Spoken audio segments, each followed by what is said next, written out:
Merci à tous les intervenants et toutes les intervenantes. Jean-Vincent, je te demande de nous rejoindre. On ne te présente plus, sénateur de l'Essonne. Moi, je suis très heureux que nous ayons pu faire mouvement ensemble, aux deux sens du mot mouvement. Nous sommes très différents, vous le savez, chacun dans notre parcours, dans notre façon d'être, mais je crois que nous allons surtout démontrer que nous sommes très complémentaires, et lui et moi, et toutes celles et tous ceux surtout qui sommes dans cette salle et qui nous rejoindront demain. Merci François, bonsoir à toutes et à tous. Je veux vous dire le plaisir qui est le mien évidemment d'être là avec des amis. Et parfois la formule est protocolaire, mais là pour le coup elle ne l'est pas. Et je suis heureux de voir des visages que je n'avais pas revus depuis un certain temps, que ce soit de Noisy-le-Grand, où nous avons subi une défaite électorale à cause du maintien au deuxième tour du parti de gauche, mais où je vois que ça ne décourage pas les militants et les militantes écologistes historiques d'être là. Donc bonsoir à toi Sylvie. Et puis je n'aurais peut-être pas dû commencer comme ça parce que je vois évidemment beaucoup d'amis venus de partout. Mais juste avant de commencer mon propos, je vais essayer de tenir dans les délais. C'est pour ça que j'ai rédigé un petit peu, mais je vais raccourcir au fur et à mesure de l'intervention pour être dans une situation qu'on finisse à 17h. Je tiens à vous dire à quel point je suis content d'être à côté ici de François de Rugy. Moi, François de Rugy, je le connais depuis 18 ans. Depuis 1997, nous avons eu la chance de nous rencontrer au groupe parlementaire radical, citoyen et vert. Et ici, il y a également, ça me permet également de les saluer, nos amis du Front démocrate qui aiment depuis bien longtemps la République, la démocratie et qui travaillent avec nous au sein du BE. Et avec François, qui était le représentant des écologistes au groupe radical, citoyen et vert, eh bien, nous avons pu échanger depuis longtemps et sans reprendre des formes inusitées, ce n'est pas une amitié de 30 ans, c'est une amitié de 18 et j'espère qu'elle fera au moins 30 ans et au-delà. Mais je tiens à dire à quel point François est un homme de conviction et de sincérité. Il a toujours été écologiste depuis qu'il a 15 ans et il en a 41 aujourd'hui. Et puis, c'est un homme de détermination et de volonté qui est clair, constant et aussi fidèle en amitié et en loyauté, ce n'est pas rien. Et c'est en ce sens-là que, bien sûr, il y a énormément de gens qui ont travaillé, et vous ici, toutes et tous, vous êtes là pour cette réunion, et je vous en remercie très chaleureusement. Mais je veux vous dire aussi que sans lui, d'ailleurs y compris son départ initial, nous n'en serions pas là. C'est un acte très courageux, très fondateur qu'il a eu, et c'est aussi pour cela, je crois que vous pourrez peut-être les lire par acclamation, c'est pour cela qu'il est notre président des écologistes, et moi j'en suis très fier. Alors, chers amis, il n'y a pas que le climat qui se dégrade. Le climat politique a atteint un tel degré Fahrenheit de putréfaction qu'il en est sidérant. Un jour, une dirigeante parlementaire de la droite dite républicaine en appelle à la suprématie de la race blanche et de la civilisation judéo-chrétienne dans une émission de grande écoute en osant se réclamer du général de Gaulle. Un autre jour, et ça a été moins commenté, peut-être moins regardé, un intellectuel dit de gauche, on a appelé, et je cite, à un front de libération du front de gauche au front national contre l'euro et l'Union européenne. Et réellement désavoué assez timidement par, y compris ses propres amis du front de gauche. C'est comme si les années 30 étaient revenues d'un coup sans que personne ne s'en émeuve. Et nous, à gauche, que montrons-nous? Des divisions, des querelles, des histoires de clans et de chapelles, et y compris à un certain moment, on a l'impression que, y compris pour des parlementaires ou des partis organisés de la gauche et les écologistes, l'objectif est de scruter sur Internet, partout où l'on peut, l'action du gouvernement et du président de la République pour toujours pouvoir la critiquer sans jamais en dire du bien. Ainsi, on a pu noter que le président de la République, François Hollande, a fait une annonce très très forte, saluée par l'ensemble des associations environnementales et des ONG, c'est-à-dire l'augmentation, excusez du peu, de 3 milliards à 5 milliards de l'aide par le Fonds de développement à la transition énergétique et à la lutte contre le dérèglement climatique. Alors là, zéro ligne sur le sujet. Eh bien, juste après, il y a le budget de l'écologie, incontestablement c'est une mauvaise nouvelle, qui diminue de quelques dizaines de millions d'euros. Et là, ça y est, on se déchaîne, là on sort un communiqué tout de suite, etc., etc. Enfin, on est quand même dans un moment complètement à 20 000 lieues de ce que nous avions pu faire en 2009-2010. Moi, je le dis, on a eu des discussions, des débats avec Daniel Cohn-Bendit, parce qu'incontestablement, François de Rugy cite Mitterrand. Moi, j'ai mon propre parcours politique, incontestablement, il n'était pas tout à fait le même que celui de Dany. Mais moi, je le dis aussi très clairement, depuis 2001, quand j'ai adhéré au Parti Vert, depuis le premier jour, moi, j'ai toujours voulu lutter contre l'opposition stérile et minoritaire. J'ai toujours voulu faire, j'assume de le dire, un parti de gouvernement. On l'a dit, pourquoi? Parce qu'il faut agir. Un parti à vocation majoritaire même, parce qu'il ne s'agit pas non plus, certes, d'être modeste et humble, mais pas non plus sans ambition. Parti en phase avec les dynamiques d'une société en mutation.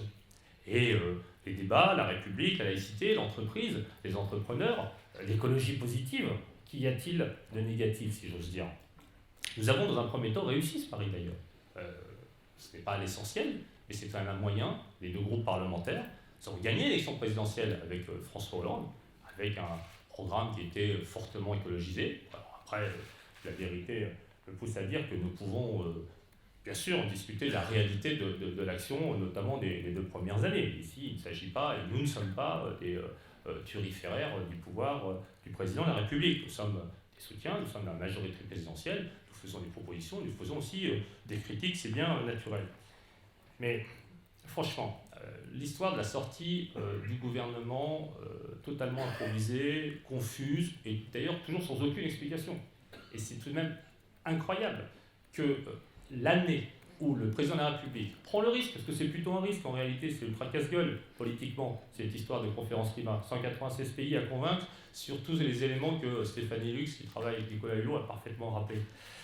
Trouver les 100 milliards, structurer le fonds vert, mutualiser, mettre en place des critères pour la mutation économique et énergétique des pays en voie de développement et des pays les plus défavorisés.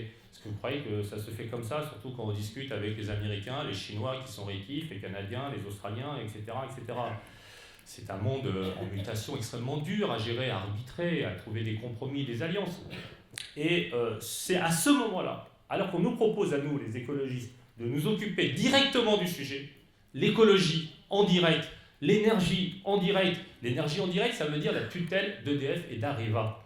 Les transports, ça veut dire la tutelle de la SNCF, qui n'est pas que dans le ferré, qui est aussi dans le transport routier, qui est aussi dans les nouveaux modes de communication et de déplacement, et puis même d'Air France, la compagnie nationale d'aviation.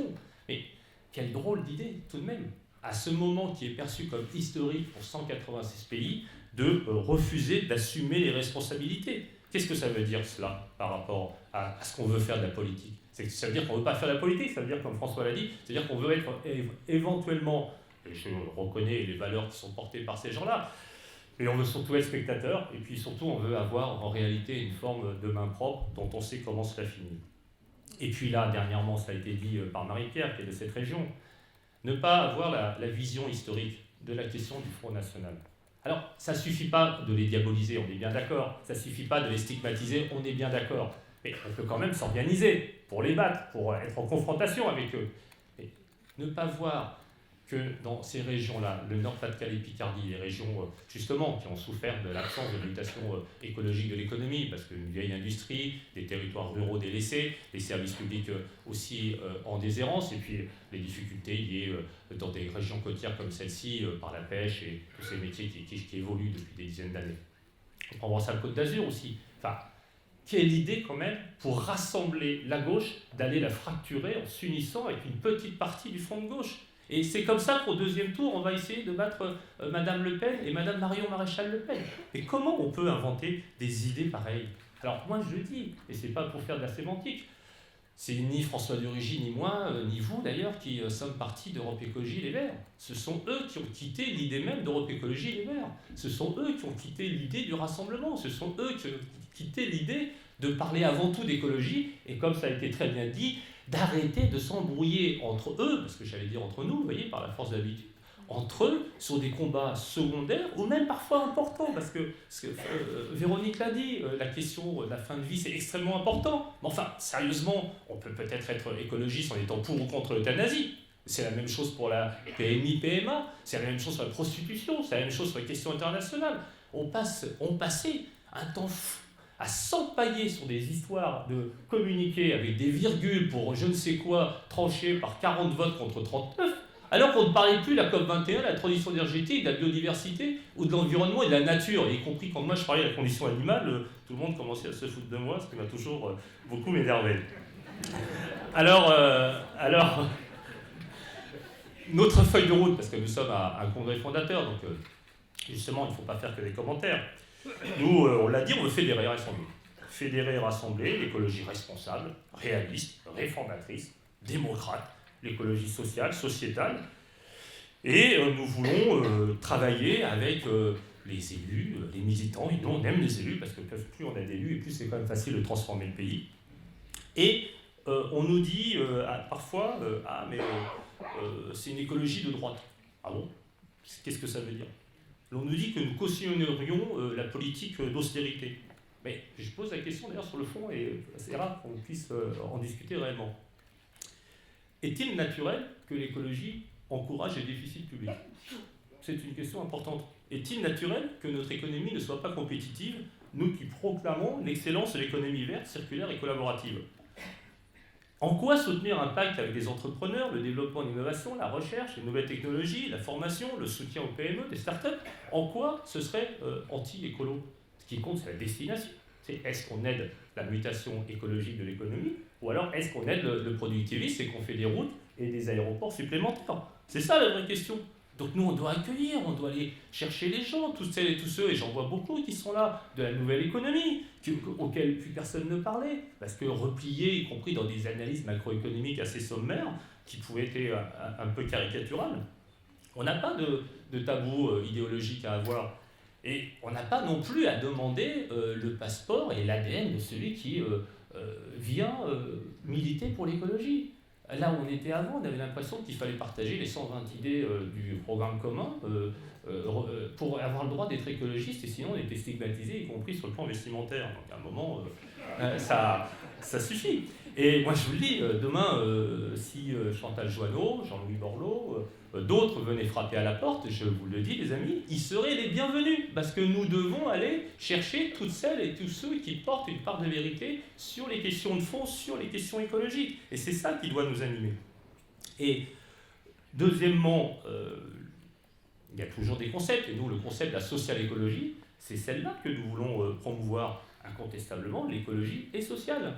Et inversement, aujourd'hui, comment faire du social en étant uniquement productiviste et sans être écolo? Je crois que ce n'est pas possible. Évidemment, ça nécessite une vision extrêmement pragmatique, y compris de l'économie de marché, y compris sur les potentialités vertes. Et nous devons être réformistes. Et nous nous retrouvons, et moi je le dis très clairement, dans les petits matins qui suscitent tous les possibles, que les grands soirs où on ne fait jamais table rase de rien en réalité. Et oui, nous sommes des réalos réformistes. Voilà. Comme nos amis allemands, nous voulons améliorer la vie des gens, c'est pas rien, par des modifications légales progressives, c'est plus efficace que les grands discours. Nos élus, oui, ils sont là, hein, je trouve ça formidable ce qui a été dit. Les mains dans le cambouis, la tête dans le réel, sont à l'image de cette classe moyenne, oui, aussi, dont on ne parle pas beaucoup dans notre pays, qui regroupe la majorité de la population et qu'il faut intéresser à l'écologie. Alors ils veulent des avancées palpables, c'est simple, dans tous les jours, on peut améliorer l'alimentation avec le bio, la qualité des logements, la création d'emplois verts, l'éducation à l'environnement, dans l'environnement ou dans la santé. Voilà, c'est ça que les Françaises et les Français attendent de nous, trouver des solutions. Alors, je vais conclure là-dessus, parce que la politique retrouve toujours ses droits, mais c'est bien naturel. Est-ce que le rôle d'un parti politique, c'est de se rétrécir? Est-ce que le rôle d'un parti politique, c'est d'être isolé? Est-ce que le rôle d'un parti politique, c'est de parler à personne? Non. Il faut tout à la fois faire des alliances et il faut tout à la fois des compromis. Voilà, c'est ça la vie politique. Et nous, je l'assume, nous on n'est ni à gauche de la gauche, ni à droite de la gauche. Donc c'est même pas la peine de nous dire cela. Pourquoi nous serions à droite de la gauche? Nous sommes au cœur d'une gauche réelle, parce que l'avenir de la gauche, c'est l'écologie de responsabilité, cette sociale écologie que j'appelle de mes vœux. On ne doit pas d'ailleurs, à un moment, et ça c'est très important dans la discussion stratégique que nous avons, on ne doit pas confondre les amis, on ne doit pas confondre non plus les adversaires, et on ne doit pas confondre non plus les ennemis. Donc, vous voyez dans l'ordre que je viens d'indiquer, ceux auxquels je pense. Mais notamment pour nos amis. Le Parti socialiste, c'est ni le diable, ni le bon Dieu. C'est un partenaire, qui d'ailleurs évolue plutôt dans le bon sens depuis plusieurs mois, sous l'influence de la COP21. Il y en a marre de cette diabolisation des socialistes. On a l'impression que chez certains, Le sujet principal, c'est pas l'extrême droite, c'est pas la droite, c'est cogner sur le parti socialiste pour retrouver je ne sais quelle vertu qui ne servirait pas à grand-chose. Alors, il y a des enjeux qui arrivent. Donc nous avons décidé, et je pense que vous en serez d'accord, que nous participerions au référendum pour l'unité de la gauche et les écologistes. Je suis très franc avec vous, même s'il y a des amis de la presse, donc je vais faire attention à la formulation. On pourrait discuter de la forme, du moment, de la façon dont tout cela a été annoncé. Bon, mais maintenant, c'est là. Eh bien, il faut participer, il faut mobiliser. Parce qu'au-delà de ces appareils repliés dont je viens de parler, Marie-Pierre a dit 275 militants pour 6 millions d'habitants, Nord-Pas-de-Calais, Picardie, qui décident de faire cette alliance que nous avons dénoncée.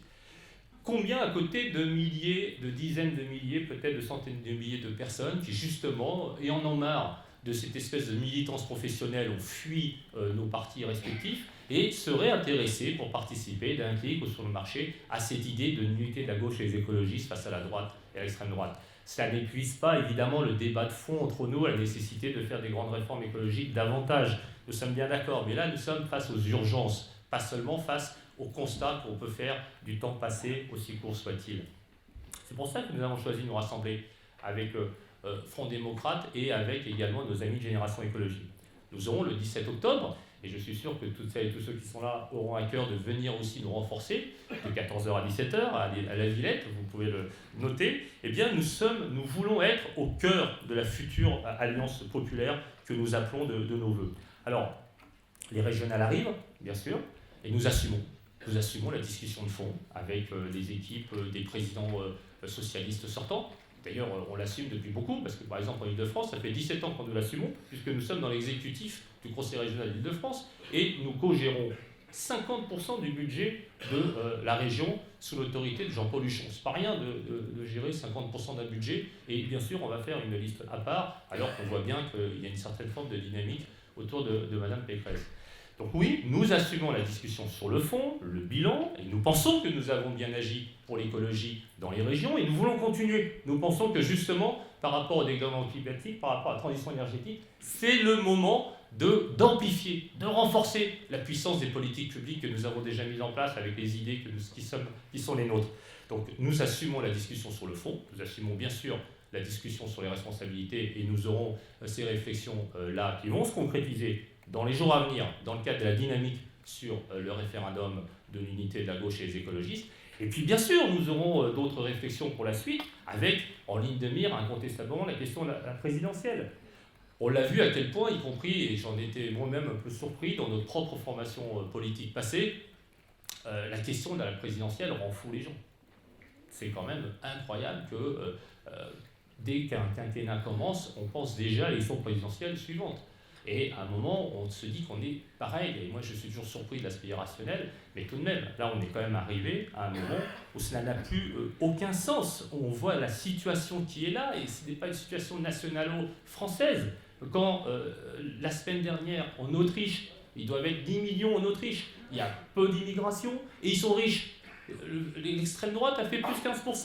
Donc il faut quand même essayer d'analyser la question de la civilisation européenne aujourd'hui dans le monde ouvert, qui suscite des inquiétudes au-delà des histoires de la politique gouvernementale. Il y a énormément de sujets que nous devons être capables de porter. Vous l'avez compris, je ne suis pas favorable à une candidature même de témoignage. D'ailleurs, de témoignage de quoi ? En fait, c'est une candidature d'un déclin, d'un échec, d'une défaite annoncée, où on ferait l'écologiste en question à 1,5-2%, et le seul prix qu'il y aurait à la fin de cette élection, c'est de noter que c'est l'écologiste qui aurait divisé la gauche et qui aurait permis l'élection du candidat de droite. Donc on voit bien que, et ça François de Rugy l'a dit tout à l'heure, que nous avons une clarté.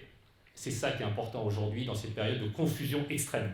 Nous avons une forte clarté, une clarté sur ce que nous voulons par rapport à l'écologie, avec qui nous voulons travailler dans la société, avec qui nous voulons travailler dans le champ politique, et pour quels objectifs et à quel moment. Donc si nous pouvons être un peu moins humbles et modestes pour conclure, Monsieur le Président de Rugy, je pense que si vous êtes aussi nombreuses et nombreux là aujourd'hui, réunis en si peu de temps, c'est qu'il y a cette clarté. Et je le dis, quand il y a de la clarté, il y a de l'efficacité, il y a de la détermination, de la volonté. Je pense que nous avons la perspective de l'espoir, je pense que nous avons la perspective de pouvoir changer les choses, la perspective de faire gagner, oui, de faire gagner, y compris dès les régionales, en Île-de-France et ailleurs, encore la gauche et les écologistes. Et moi, c'est pour ça que je suis là, très heureux d'être à vos côtés, et pour cela que tout à la fois j'ai bon espoir, et tout à la fois que j'ai très envie de continuer cette aventure avec vous toutes et vous tous. Vive l'écologie, vive la République, et pour faire plaisir, mais pas seulement au président de Rugy, vive la France.